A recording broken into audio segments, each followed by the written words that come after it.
आगे नेहरू जी कहते हैं, भारत की शक्ति व सीमाएं। भारत की क्या क्या शक्तियां थीं और उनकी क्या सीमा थी। भारत की शक्ति के स्रोतों और उसके पतन के कारणों की खोज लंबी तथा उलझी हुई है।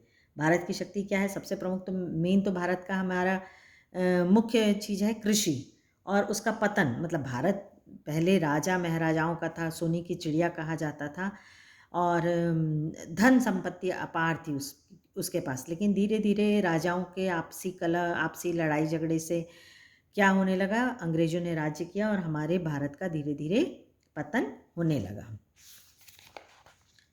तो नेहरू जी कहते हैं कि इसकी जानकारी जो है हमें काफ़ी उलझी हुई है। मतलब इसके बारे में हमको जो बातें पता लगी वो बहुत अपर्याप्त है, लेकिन पतन के हाल के कारण पर्याप्त स्पष्ट है। भारत तकनीकी दौड़ में पिछड़ गया। मतलब पतन तो हमको सबको मालूम है कि किस तरीके से हुआ, आपस में राजाओं की मनमुटाव के कारण हुआ। और दूसरी बात ये थी कि तकनीकी दौड़, तकनीकी मतलब हमारा भारत इतना एडवांस नहीं था, हमारे पास इतनी आधुनिक मशीनें नहीं थी, इतनी पढ़ाई लिखाई नहीं थी, आधुनिक शिक्षा नहीं थी, तो उसके कारण हम बाकी देशों से पिछड़ रहे थे। यूरोप तकनीकी प्रगति के मामले में आगे निकल गया। पुराने समय में भारत में मानसिक सजगता और तकनीकी कौशल की कमी थी। तो मतलब हम इतने ज़्यादा एडवांस नहीं हुए थे, लेकिन बाद में गिरावट आई। रचनात्मक प्रवृत्ति की जगह अनुकरण की प्रवृत्ति ने ले ली। अनुकरण मतलब हम फॉलो करने लगे। हमारी जो नैसर्गिकता थी, हमारे में जो एबिलिटी थी कि हम जो चीज़ कर सकते थे उसको ना करके हमने क्या किया, यूरोप को फॉलो करने लगे। जो दूसरे देश करते थे हम उसकी कॉपी करने लगे।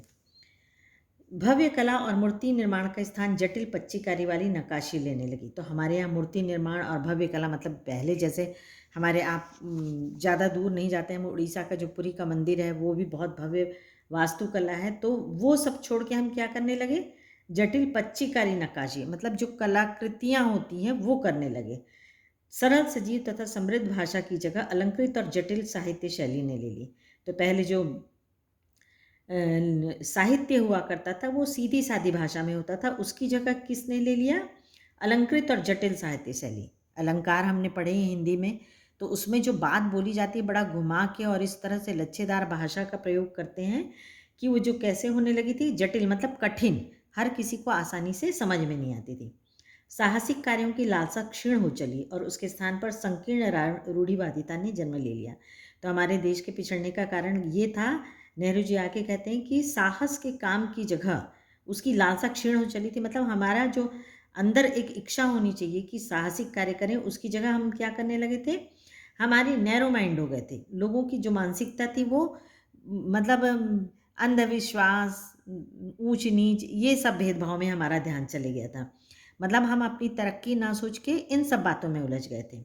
यह गतिहीन तथा जड़ हो गया था, जबकि विश्व के दूसरे हिस्से प्रगति के पथ पर बढ़ते गए और यहीं से हमारे भारत का पिछड़ना शुरू हुआ था। लेकिन भारत में भी निरंतरता बनी रही और समय समय पर पुनर्जागरण के दौर आते रहे। लोगों में प्राचीन तथा नवीन के बीच सामंजस्य स्थापित करने की इच्छा बराबर बनी रही।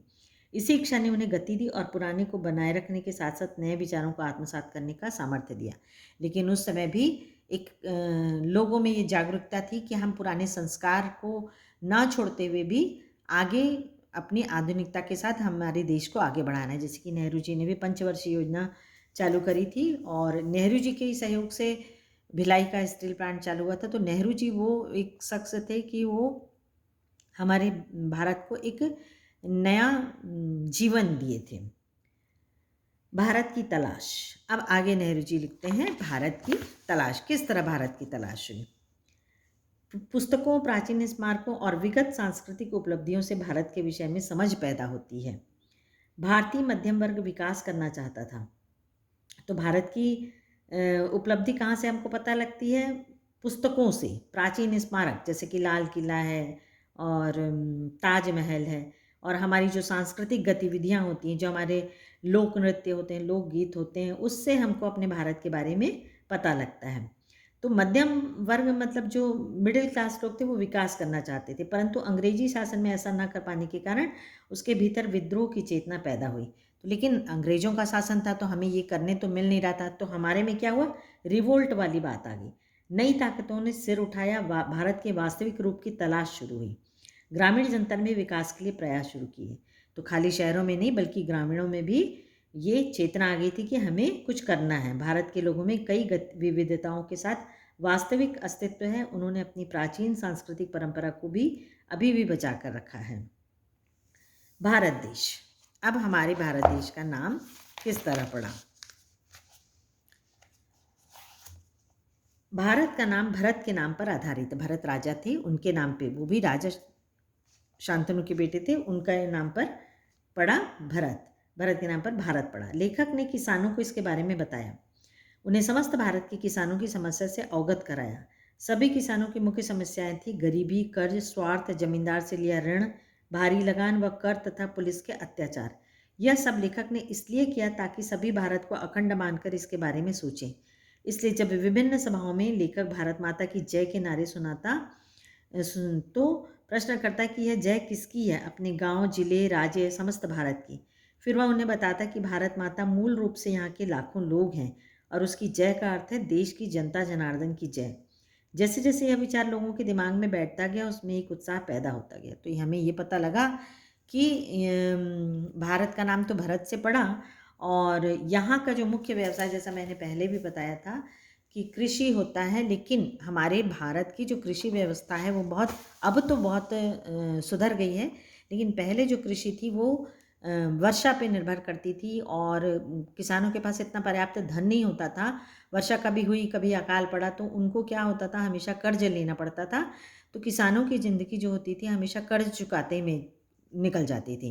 तो लेखक कहता है कि किसानों के लिए आवाज़ उठी और कि उनका भी जीवन स्तर सुधरे। और नेहरू जी कहते हैं कि कभी भी भारत माता की जय होती थी तो भारत माता की जय हम भी करते हैं। तो हम क्या सोचते हैं कि हम भारत देश की जयकार कह रहे हैं, लेकिन लेखक का तात्पर्य भारत माता की जय का अर्थ होता है कि पूरे देश में जो जनता है उसकी जय जयकार, हमारे देश की संस्कृति, यहाँ के रहने वाले और हमारे पूरे भारत देश की जयकार है।